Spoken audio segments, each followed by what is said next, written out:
Welcome to Total Agent Access, where we interview the most inspiring real estate agents in the world to share with you the best advice from our brightest minds. With your host, me, Colin Bredner.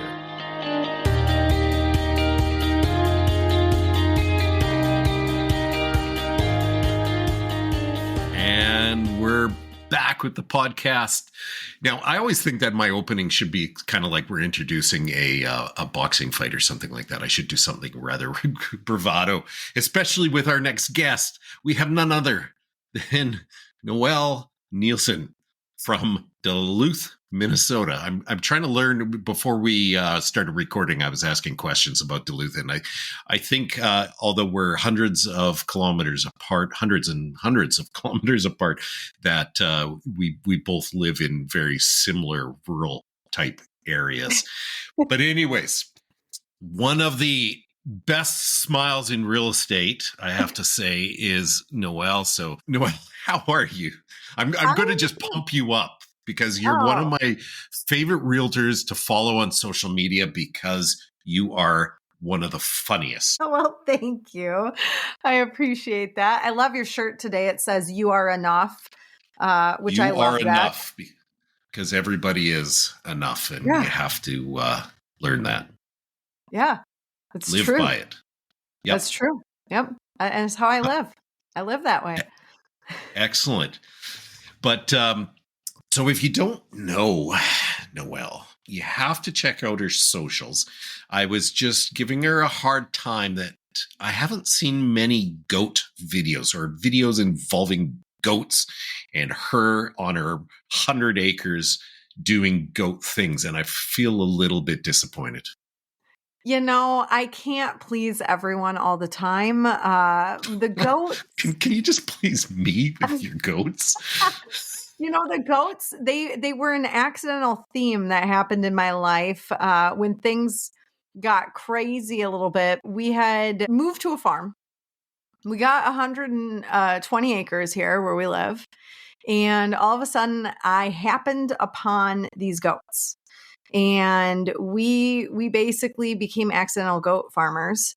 And the next thing I know, my whole feed is filled with goats. My messenger is getting sent goat videos, goat memes, all of the goats. And I couldn't go to a single conference without somebody yelling, "Hey, how are the goats?" And I realized maybe that wasn't the brand that I really wanted to portray as a luxury agent. And so we ended up partnering with a resort that took over the goat care. They are now offering goat yoga, though. So if people are really in a hankering for some goat time, I always send them to this resort, and it's in northern Minnesota. It's beautiful. So yes. We don't have the goats anymore. I need to get in my car and come to northern Minnesota. Yes, you should. You know, unfortunately, my perception of Minnesota is all taken up by one of my favorite TV shows, Fargo. So I expect y'all. I expect y'all to talk like that. We do. It's part of why I branded my team as Minnesotan. If you see it up above me, my logo, it's the state of Minnesota with the North Star in it, and our brand is Minnesotan. And it's because I could not go to a conference without somebody asking me, where am I from? What is that accent? Where are you from?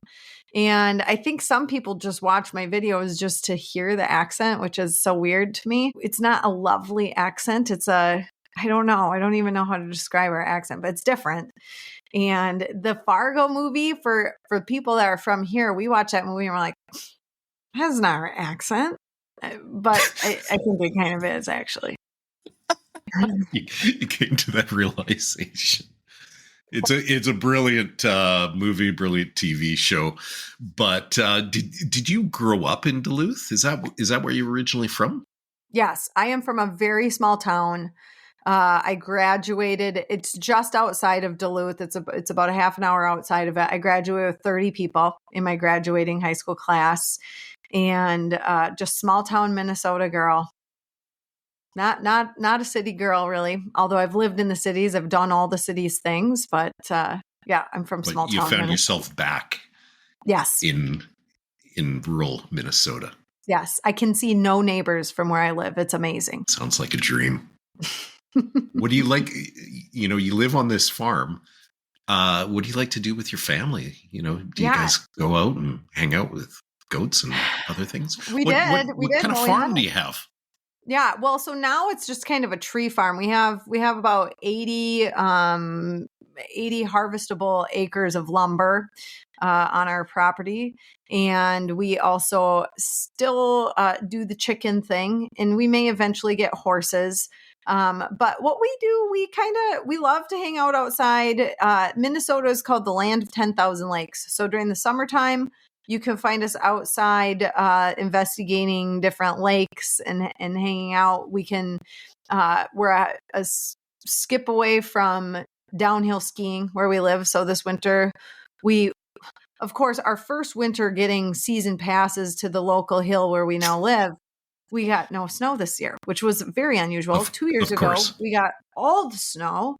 And then this year we got none of it. And I like to say it's because we bought season passes for the first time this year. So But we you did that to everybody because it was the same up here. Yeah. Up here Yeah. in It's northern all because of Canada. me. It's It's all 1,000% because of me and buying the ski passes. we this have year. now found our culprit. So before you got into real estate, what did you do? Yeah. That's a great question. I have done a lot of things. I actually started out professionally after college as a headhunter. A lot of people don't know that about me, but I was in the HR world and was into recruiting. And then from there, I decided that I needed to change the world, and I went and got my law degree. And I became a lawyer, and I practiced real estate law for a while. And I was very bored while doing that. So I started picking up a camera during my spare time and became a photographer also. And while I was doing that, I decided that I was enjoying that more than being a lawyer. And I was actually making more money doing it. And so I quit being a lawyer to go off and be a photographer. And I did that for several years, and it took off. It did very well. And I found myself one day photographing a wedding that would have been, the height of what I wanted to do. I was photographing a professional athlete's wedding. And as I was getting pushed around on the bus by some drunk wedding people, I realized maybe that wasn't what I wanted to do for the rest of my life. And I went home and I got my real estate license. And in part, I got my license because we were planning on selling our house. I was one of those agents that got their license to sell their own house. And that was 10 years ago. And ever since, I haven't looked back. It's been quite an adventure. Holy smokes. Okay, these are all things that I did not know about you. You are a lawyer. That is incredible. Most people would think that would be the pinnacle. Like that's what you all making the parents happy, everybody, hey, I'm a lawyer. And you're like, yeah, I'm just going to be a photographer. Yeah. I went to school to do a thing that I didn't need to go to school to do it all. But I have no regrets. I am actually thinking of getting one of those tattoos right here that says "no regrets." I don't know if you've seen that meme. If you do, oh my goodness, can you imagine? I can imagine it actually, Colin. But I have just decided you only get one of these lives that you have. Try it. If you want to do it, try it. If you want to go for it, go for it. There's no mistake really that you can't come back from, right? And so Yeah. I've tried a lot of the things, and now here I am. I am now a professional house slinger. You know what? Just in that is really, really great advice because a lot of us, when I grew up and my perception of what adulthood would look like was that in high school, you had to pick one thing, and that was going to university to do that one thing. And that was the rest of your life. And I always thought there was something wrong with me because I like to, I'd go over there. That looks interesting. And I'd do that. And then I would sort of become a little bit bored and I'd go do something else. And I'd get bored at that and that and that. Yeah. And I found my way along into real estate, which I've been doing for 18 years. And, I found myself here because I really, really enjoy it. Yeah. Yeah, I am now 41 and I'm still trying to decide what I want to do when I grow up. That's Yep. how I want to live my life, right? And the thing I think that's so amazing about real estate is there's a million different ways to reinvent yourself within it. There's a million different ways to do it. No two realtors are the same. And I think it's kind of how I found myself in leadership in real estate is because I love realtors. I love realtors because all realtors are different. Everybody has a different background. You never know when you're talking to another agent, like what career did they previously have? Like that's what you said. What did you do before real estate? Right? Because it's Yep. actually pretty rare for somebody to get right into real estate. And It's it so rare. happens. It does happen. In fact, the business partner that I have that I run my sales team with, he did that. He started in real estate right away. And even that is different because most people don't have that as their background. So Yep. I just have become really passionate about realtors in general because I love to hear what their backgrounds are. I love to know what they did before real estate. That is exactly right. What you just said is exactly why I started this podcast, because I'm really interested in how other people go about it. And like you said, there's many, many ways to sell real estate and to run your business. And it all depends on what you want out of your life. And then you fit that around it, right? That's right. Yeah. Yep. Yeah. So, yeah, that's just an incredible story of being being a lawyer. I didn't know that about you, so I'm a little bit blown away. You must have some. I keep it quiet. It's kind of a secret weapon. I try not to tell it to people because Ah, I would rather be. I just had this conversation with somebody the other day.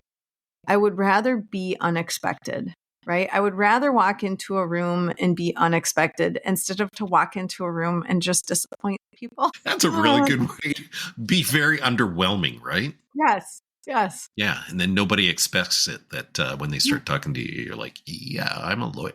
I lead with the goat farm more often than anything. I lead with the goat farm. I think that is far more interesting to start a conversation saying that I'm a goat farmer Yeah, and it is. then go from there. Because I have Yeah. to say, like if you're putting out content around being a lawyer or putting around content being a goat farmer, I'm going to take goat farmer all day. I mean, because people want to be able to relate to what it is that they're watching or listening to. Usually, they want to envision themselves in that thing. Yep. And while many people will probably never experience actually being a goat farmer, they do want to understand what that is like, right? Mm-hmm. Because it's nature, it's human nature. It goes back to the inception of when people were we didn't have cars and things. We naturally, we all were farmers at one point. We were scavengers for our food. Yeah, and some of us more than other. Like my great grandparents were. They moved to this country to become farmers Yeah. and Yep. literally had a big farm. That's what we came here to do. So, you must have some really terrific stories that you could share with us. But what is your worst real estate moment? And tell me that story and what did you learn from it? Oh, my This worst real question estate always gets moment. people going. It's funny. Because if you've been doing it long enough, you could have a whole bunch of these stories, right? And Yep. it depends on what your outlook is in life. I could use an example of something that we personally went through not that long ago with trying to get into short-term rentals and rental properties. We ended up actually the goat farm situation turned into a home sale. I ended up buying the person who gave me the goats, I bought their property. And it came with 2 properties on it. And we were going to do some flipping inside of this beautiful property when we got it. And it ended up turning into a bit of a nightmare on the construction piece inside. And a tenant that we had decided to do some work inside of the property and it turned into a nightmare, right? Oh boy. And what I learned is that we didn't really want to be in that. And it's funny because so many people get into real estate and then they think, hey, the next thing, now I've got to get into investment properties. Now I have to do this. And I decided to sell off the properties because I decided it wasn't for me. I learned that. And I just always love to chat with other realtors that are in that whole realm of investment properties and whatnot. And there could be some crazy nightmare stories that come out of being on the investment side. And I'm going to try to avoid that now. Yeah. Self-awareness is crucial, like I know exactly what you're saying, because it seems like it's a not only a logical path, but it's a path that many agents before us have taken, where they get into real estate, they build up their business, start making, and then they start investing in their own product, right? Yeah. Yep. It's Yeah. not for everybody. Yeah. It's hard. What we've done in our life is we've decided to do what's called house hacking. So we buy properties, live in them, and then move on to next ones when we find a good deal and find a place to move to. And for me, that has been a much better personal way to get into the real estate investments, if you will. There's a million different ways to do it. And maybe there's an agent out there listening to this that's like, hey, I really think that I have to get into short-term rentals, or I have to get into rental properties because it's what everybody else out there is doing. I say, no, you don't have to. You don't have to do that unless that's really, you feel called to do it, because you're taking on a whole nother job, a whole nother set of responsibilities, a whole nother set of management. And it actually could take your focus away from the thing that you were originally in real estate for. Yeah, it takes away from the core. So you do have to decide that. My wife and I are very, very similar to you in the way that we will go into a house, fix it up. The house that I'm in right now, like everything behind me and whatnot, wasn't here. It was an empty basement in a very, very old house, and we completely got it, and we've been living here. And we'll eventually sell it, and then you move. And I like your term for it, house hacking. Yeah, house hacking. It's kind of one of the dangers of being in real estate is you see properties and then you're like, I could buy that. I could sell my place. And then your family's like, pump the brakes. Oh yeah. Yeah. We've moved many times in our real estate life. I mean, I got my license because I was going to move. That's why I got it. So, yeah. Which is amazing, because up here in Canada, especially in British Columbia, it's not easy to get your real estate license. How many hours does it take? It's about 6 to 8 months, probably. It takes a while. It should. It really should take that long. It should. I agree. Yeah. I think sometimes the barrier to entry is not quite high enough. Yep. That's a whole nother topic. That's a topic we can unpack under the challenges of the real estate industry, right? Yeah. So in your team, and you got your license and whatnot, and we've all had those moments where all of a sudden it all clicks and everything sort of makes sense, and you gain some clarity. Tell us about your aha moment, that moment that sticks with you and helps push you forward in your business. I'm still waiting for that moment. I don't know if I've hit that moment yet. I have kind of been on a bit of a journey with getting my license. It started just me as a solo agent. I moved out of doing photography into doing real estate full time.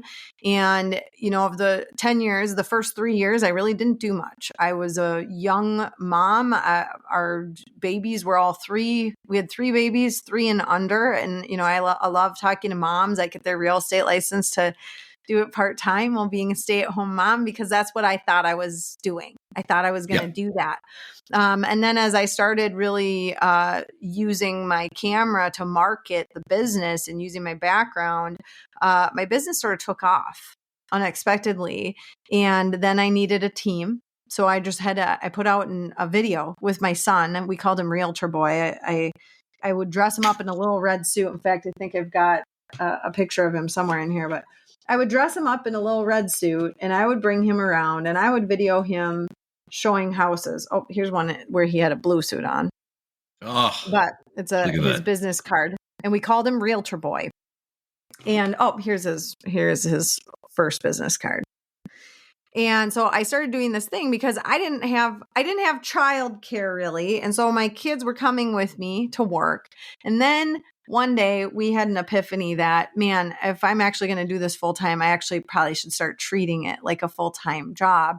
And so I got help at home with the kids and I started going to work as a realtor. And we launched this team. I had about 10 teammates. The team outgrew my office space.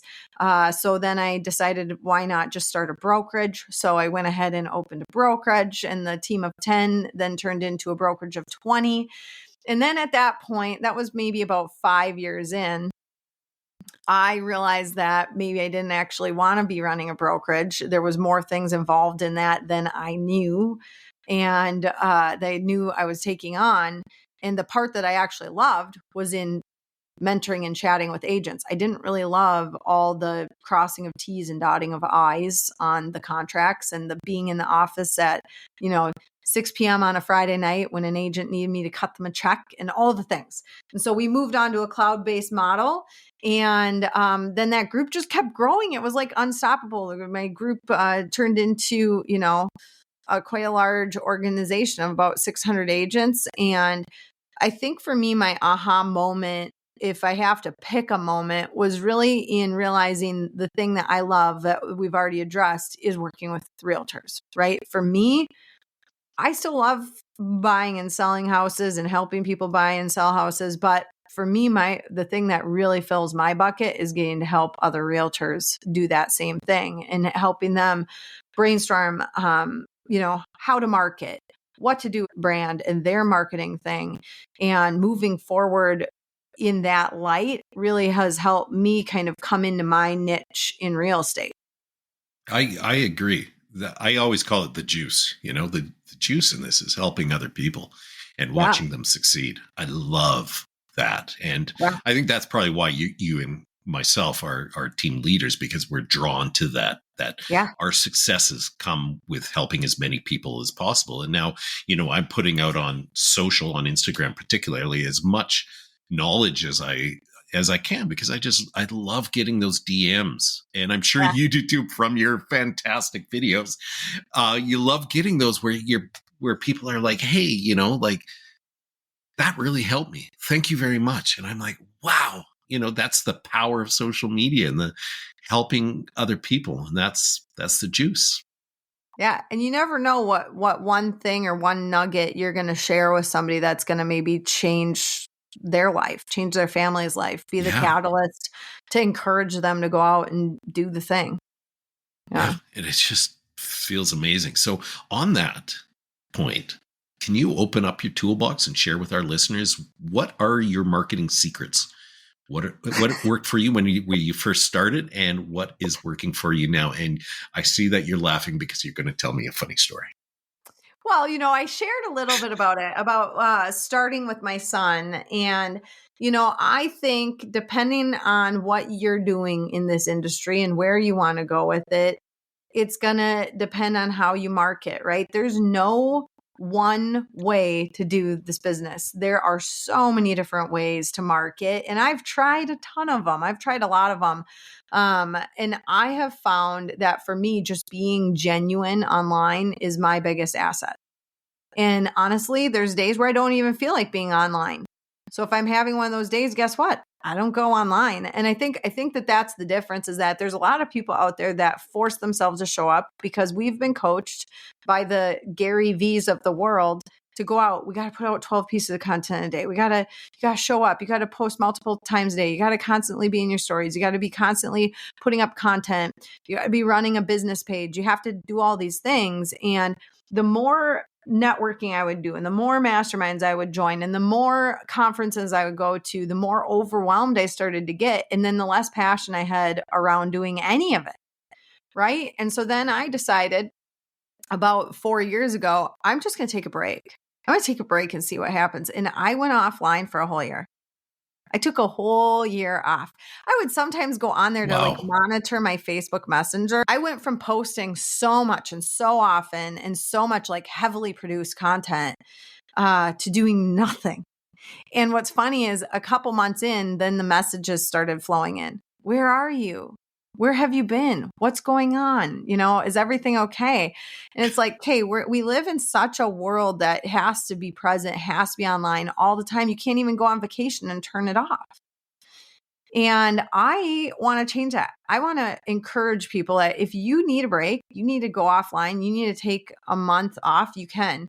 And so for me, my marketing toolbox really is going to look a lot different from most other agents, because my marketing is just being present on Instagram. It is being present on Facebook. It is showing up and responding to people and engaging with them. If I see somebody's story that I like, I will show up in their inbox, making a comment to them, and really having a true relationship-based business. And in order to have that relationship-based business and show up on social media, you have to be authentic in how you show up. It has to be authentic. 100%. And if you're forcing it, it's not going to come across as authentic. I went to a conference for 500 women this week with the Girls with Grit. I was following along. Yeah. And you were following in my stories probably. Yeah. And, it's because but right before this call was just getting ready to do a little recap reel of the week. And instead, when I go to these conferences, I like to put my phone down. I'll use my phone as a camera and use it to take pictures and video, but I don't necessarily feel the instant need to post immediately, because I want to be in the moment. I want to be present. I want to look at people in the eyes when I'm having a conversation instead of looking down at my phone. When I'm going to lunch, I will set my phone aside unless there's some kind of emergency, because I want to be present in the moment. And so for me, my marketing toolbox is really that. It's focusing on relationships. It's focusing on being genuine. It's focusing on trying to show up where maybe other people aren't, so that when the time comes and people think of you, whether they're thinking of joining a team or joining a group or selling a house, right, that you are the person that they felt like they connected with the most. It's that old saying, people want to work with who they know, like, and trust, right? Yep. I love that, because I'm very much the same way.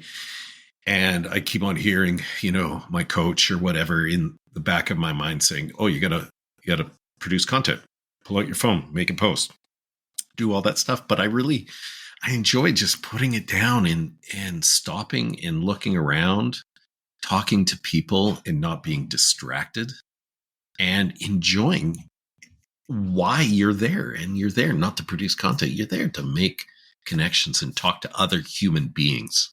Yeah. Well, and the secret that I've found out is if you put out really engaging content, really authentic content, people don't care if you take a few breaks in between. And then when you're doing it, it's way more meaningful, and you're a lot more likely to get people to stop and look and read instead of like, oh, there's Colin again. I saw his thing yesterday. I'm just going to scroll right past that. And, when I got started in marketing on real estate, I rarely ever talked about the actual real estate. I rarely talked about the products. In fact, I put up a listing today. I just put up a listing. It's a winery, very unique property, $2 million. And instead, I'm not thinking about even posting that on my social media today. I don't even know if I will. I probably will. But instead, I'm like posting about the relationships from the conference that I went to this last week. And I'd be more likely to post about my relationship with the sellers than I would about the actual property itself, because that's just been my style. That's what I do. For me, the property, of course, needs to be featured and be unique. And we do need to know how to market them using the actual tools, through the MLS and all of that stuff. But when it comes to personal brand, that is my brand. It's about the relationships. Yeah. Just be personal. Yeah. In your personal brand. Yeah. Now, would you say what you're doing there is kind of a way that you are finding some work-life balance? Oh, yeah. You're a mom of 3. Yeah. Yeah. Yes. Yes. And I always ask people, how do you find that balance? And a lot of people will say it's BS, that it doesn't exist, and that's fine. I don't think it exists either. I just think that it's a way of life for some of us. And a lot of people, a lot of real estate agents sacrifice their time for money, right? Yeah. And I, like you, like to be present when I show up. So how is that just part of how you remain balanced and into your family? Yeah. Yep. At dinner time, the phone goes away. Usually by 8 o'clock at night, I've turned it off. I get up really early every day and spend a good hour awake, just kind of having quiet time before anybody even is awake. And then when I get the kids up in the morning, I am fully focused on them until they get off to school. And then I hustle hard during the day. I try to stack my calendar close together as much as I can and book everything in as much as I can before they get home at the end of the day. And, there is no such thing as work-life balance. I agree with that comment, but I do think that you can find balance in the things that you're worrying about and stressed about when you're not at work, right? And I think that is where a lot of agents really struggle, is that they can't let go of that one deal that they're really stressed about what's going to happen or what's happening on the communication or, is it going to close? Stressing about things. And I used to be that way. I used to do that. I used to stress really hard about the smallest of things. And now it's like, I don't know. I don't know if it just comes with experience in the business or if it comes with also finding other residual forms of income so that you aren't always stressed about if that deal is going to close or not, right? There's only so many things as an agent that you can do to make sure that a deal closes. But putting that stress away is so important because the work's going to be there tomorrow. The work is going to be there tomorrow. If you are showing up consistently, and showing up for your clients and showing up, to work, which a lot of realtors don't treat their job like it's a job. If realtors actually worked from 9 to 5, like other people in other careers do, and they showed up for work during those hours, they might actually be less stressed in the off hours. It is funny, isn't it? Yeah, I kind of just rambled there, but I think I answered your question. I think it was really great. I was just letting you go there. What is the one thing that has you most excited about the future of your real estate business? The unknowns. I think we're seeing a lot of unknown that is coming up, especially down here in the good old US of A. We are experiencing some craziness with the commissions and all of that. And I think what's going to happen is agents, as technology continues to rise, as AI continues to show up, as some of these other ancillary vendors like, the Zillows and the realtor.coms and all of these other things that have maybe given agents a little run for their money show up, it's going to force agents to treat their job more like a job. It is going to make agents show up in a more professional manner, maybe when it comes to the actual business of real estate. And I also think we're just going to see some really creative innovation ahead of us. And I think that that's really exciting because as change comes, you never know what new doors are going to be opened, what other opportunities are coming, instead of everybody running around like chickens with their heads cut off. And honestly, when that happens, they actually do that. The chicken bodies run around. I've witnessed it. But instead of everybody running around, I've witnessed it as well.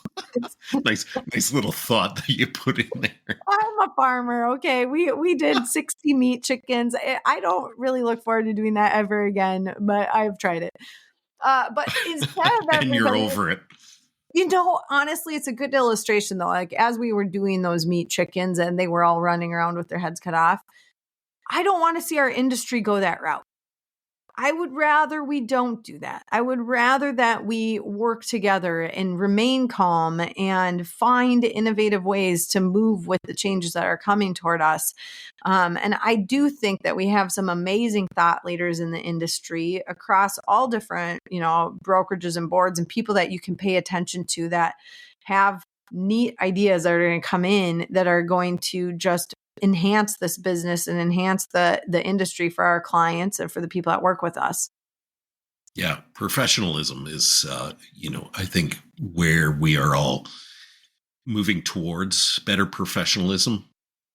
Yeah, and I think that is nothing but a good thing. So, give our listeners 3 actionable takeaways that you think every agent should be doing in their business right now. Oh man. Well, one, I think Listings are gold, right? Every agent should be aiming for more listings. And in order to do that, you need to be marketing yourself. The best marketers are the ones that are going to win the listings.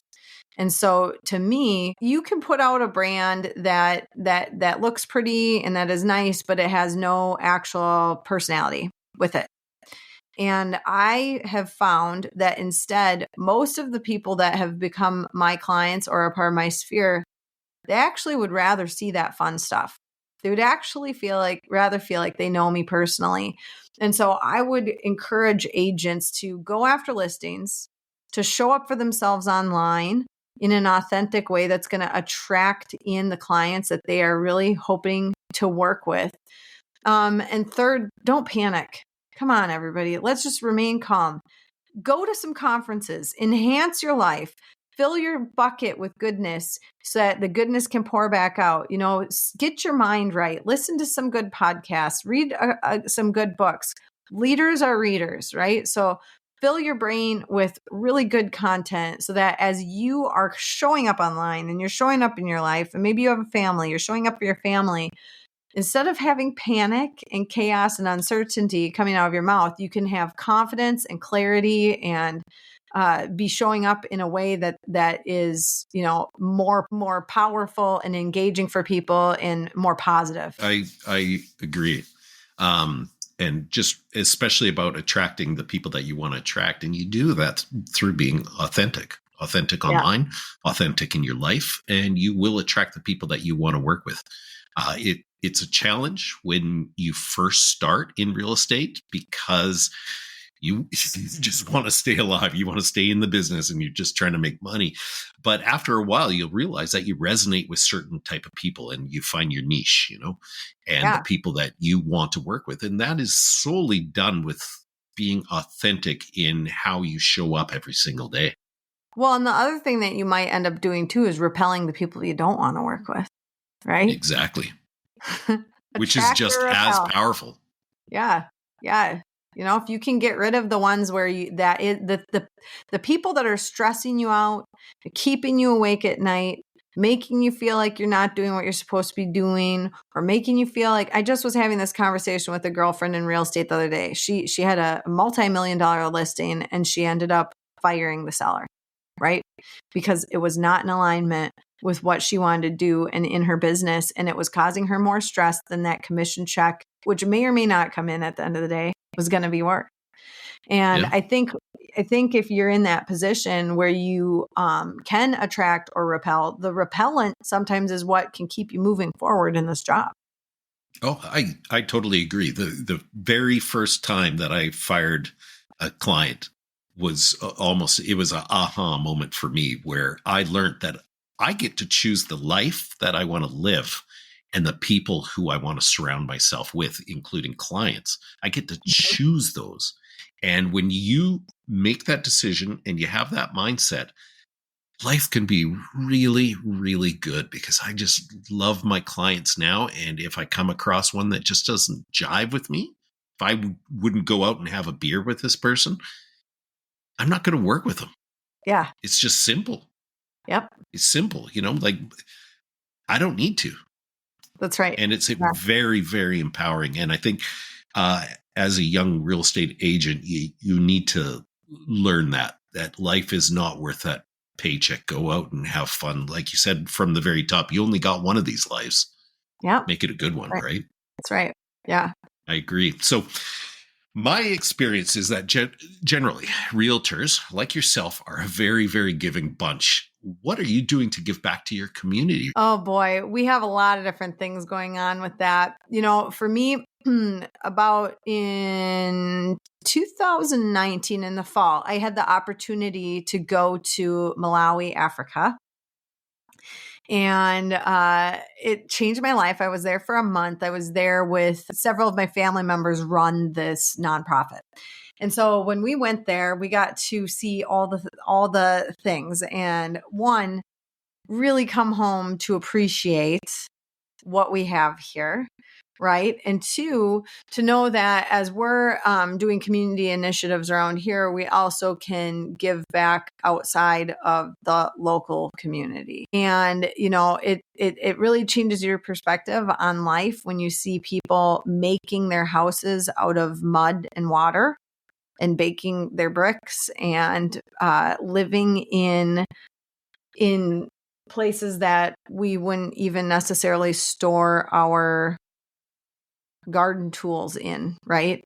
And so I did that in 2019. And ever since then, it really has propelled us into constantly thinking about ways that we can give back into the communities. There's a few local organizations here that we've gotten to be a part of in a really big way that give back. I think one of the things, and of course with the Africa thing, what I'm focusing on is housing, because what we do as agents is so important with helping people get into homes, but there's so many people out there that don't have housing, right? Whether it is globally or even locally, homelessness is way up.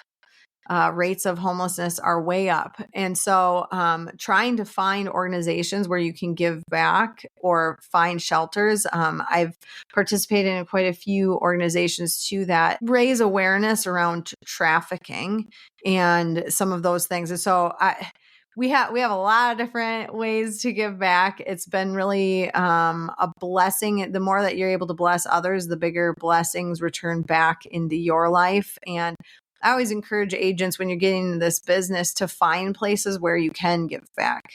We're super active in our church. And so that for me is kind of our number one way of impacting the community on a local level, is finding a place like that or an organization like that where you can touch lives of people on a local level.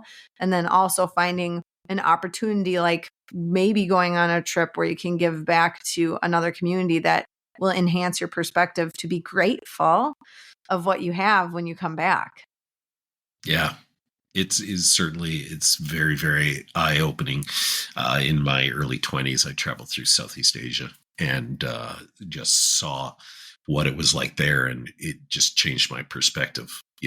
It's very, very hard to complain where we live about things, having been there, and it's probably the same as what you saw. You come back and you're like, how can I ever complain about my life? Yeah. Yep. It's ironic because during the time that I was getting ready to go, I was helping a luxury builder. I represented a luxury builder at that time. And I went from helping somebody shop for, $5,000 in-wall cappuccino maker, right? And then I go, the juxtaposition of it is just a little mind-blowing. I did a lot of crying when I came back from that trip, just thinking about things. And it does change your perspective when you get an experience like that. I fully agree. So next up, we have I like to think of it as being famous, the famous rapid fire round. Are you ready for it? I don't know if I am or not, but we're going to do it anyway. Beautiful. I love your attitude. That is so good. What's the one piece of technology that you just can't do without, and why? And you can't say the MLS or your cell phone. Oh, shoot, my phone. I would say Zoom. I live where I want, go where I want, do whatever I want, all because my office is mobile. What's the best book you've ever read and why? Well, the Bible, that's an easy one. But an actual book, I would say The Art of Impossible is one that I read recently that is just a mind-blowing book. It's about a former reporter that turned into like an adventure hobbyist of reporting on sports and high-performance athletes in like the crazy, like surfers and snowboarders and people. And he kind of talks about how people can achieve the impossible thing through mindset, right? And through showing up and through grit and through coming into flow. And it's such a good book. If you haven't read it, you absolutely need to read it. Okay. It's going on my list.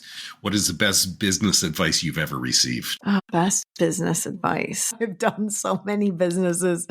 Oh, that's actually probably the hardest one that I have gotten. I would say to just go for it, right? It seems like such a simple, easy thing, but so many people are unwilling to just go for it, to make the change, to do the decision, to take the hard step, to take the scary choice, to go on the path less followed. It's if you're in your heart thinking of something, and it's kind of how we started off this podcast, but go for it, try it. You only get one life. Love it.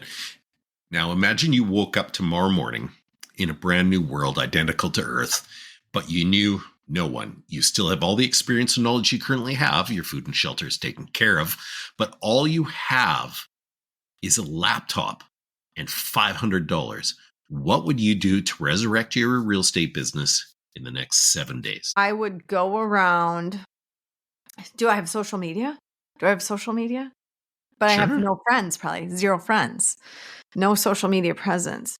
I would go around and start one of these podcasts calls and start interviewing people. And I would go around and start trying to get to know other entrepreneurs. This is it reminds me of like the School of Hard Knocks. There's these young guys that go around and they interview all these big millionaires and billionaires. They find them. They find them by like looking at what cars they drive or by looking at fancy houses. Have you seen these Yep. kids?